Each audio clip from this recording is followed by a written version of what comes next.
अस्सलाम वालेकुम और आज मैं आपको ओमेप्राज़ोल के मुतालिक आपको बताता हूँ। ये मार्केट में 20 और 40 मिलीग्राम की स्ट्रेंथ में आती है। ये कैप्सूल के फॉर्म में और इंजेक्शन के फॉर्म में अवेलेबल है। इसकी मुख्तलिफ ब्रांड्स होती है जैसा आप स्क्रीन पर देख सकती है, लेकिन इसका जो एक्टिव इंग्रेडिएंट है ओमेप्राज़ोल है, जो पीफीआई ग्रुप यानी प्रोटॉन पंपिंग इनहिबिटर ग्रुप से इसका ताल्लुक है। ये मैदे में जो एसिडिटी होती है इनको कंट्रोल कर देती है। मैदे में जलन होती है, दर्द होती है, सोजश होती है, या आप दूसरे एंटीबायोटिक मेडिसिन या दूसरा ऐसा मेडिसिन इस्तेमाल कर रहे हैं जिसकी इस्तेमाल से आपकी मैदा में जख्म पैदा हो सकती है, जलन पैदा हो सकती है, एसिडिटी इंक्रीज हो सकती है, तो इनको कंट्रोल करने के लिए आप दूसरी मेडिसिन के साथ सपोर्टिव तौर पर आप इसका इस्तेमाल कर सकते हैं। आज मैं आपको इस ओमेप्राज़ोल पर कंप्लीट रिव्यू दूंगा, इसकी यूजेस, साइड इफेक्ट और कॉन्ट्राइंडिकेशन। लेकिन इससे पहले अगर आप हमारे चैनल पर नए हैं तो सबसे पहले इस चैनल को सब्सक्राइब करें। अगर इस कैप्सूल की यूसेस को देखा जाए तो ये मेडिसिन पेप्टिक अल्सर में दिया जाता है, गैस्ट्रिक अल्सर में दिया जाता है, डेवडेनल अल्सर में दिया जाता है। पेप्टिक अल्सर ऐसा मैदे में जख्म पैदा होती है। डेवडेनल अल्सर जो मैदा और बड़े छोटे आंत के दरमियान जो हिस्सा होती है डेवडेनल, अगर इसमें जख्म पैदा होती है तो इनको ठीक करने के लिए भी दिया जाता है।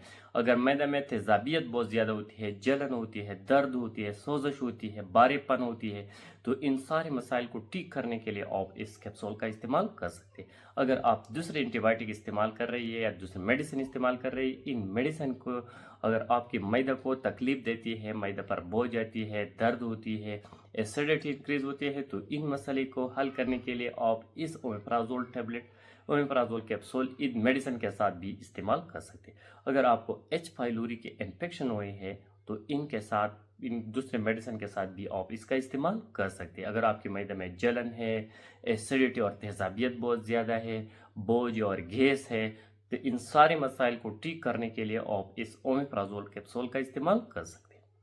अगर इस कैप्सूल की साइड इफ़ेक्ट को देखा जाए तो इसकी थोड़े बहुत साइड इफ़ेक्ट भी हो सकते हैं। इसके इस्तेमाल से ड्राई माउथ हो सकती है, जो लोग इससे हाइपर सेंसिटिव हो उसको स्किन रैशेस भी काज कर सकती है, लेकिन रेयर केसेस में इतने ज़्यादा नहीं। कुछ लोग ऐसे हैं कि इस कैप्सूल का इस्तेमाल नहीं करना चाहिए, जैसे लिवर डिजीज़ पे जो लोग मुब्तला है इनको इस मेडिसिन का इस्तेमाल नहीं करना चाहिए। जो लोग क्रॉनिक लिवर डिजीज़ की में मुब्तला है, जो लोग इससे हाइपर सेंसिटिव हो भी इस मेडिसिन का इस्तेमाल नहीं करना चाहिए। अगर इसकी डोज और तरीका इस्तेमाल को देखा जाए तो एक कैप्सूल इस्तेमाल करना होगा खाने से 1 घंटा पहले। 20 मिलीग्राम हो या 40 मिलीग्राम, आपके डॉक्टर आपको जितनी मिलीग्राम रिकमेंड किया इतनी ही मिलीग्राम आपका इस्तेमाल करें। खाने से आधा घंटा पहले इस्तेमाल करना होगा। Thank you for watching.